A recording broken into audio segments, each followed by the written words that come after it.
கொஞ்சம் பொறுமையோட கேளுங்க. இவ்வளவு என் கூடயே வந்துட்டீங்க, இதுவும் கொஞ்சம் கூட வந்துருங்க. வாசல் வரை வந்துட்டு உள்ள வராம போயிடாதீங்க, வந்துருங்க. உங்களுடைய தேகமே மதுரை, உங்கள் துவாதசாந்தத்திலே எம்பெருமான் இப்பொழுதும் அமர்ந்து கொண்டு, சுந்தரேச பெருமான் இப்பொழுதும் தொடர்ந்து தன் திருவிளையாடல்களை செய்து கொண்டிருக்கின்றார். அதுதான் உங்கள் வாழ்க்கை.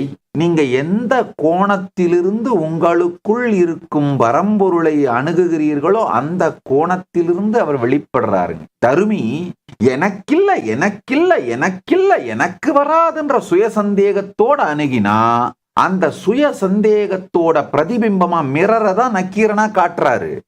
நிறுத்துங்கள், குறையுள்ள பாட்டுக்கு பரிசில் அளிக்கப்பட்டால் அதற்காக வருந்துபவனும் நானேன்னு நக்கீரனை தூண்டி விட்டு தருமியோட சுயசந்தேகத்துக்கு மிரராத்தான் நக்கீரன் தடைய காட்டுறாரு.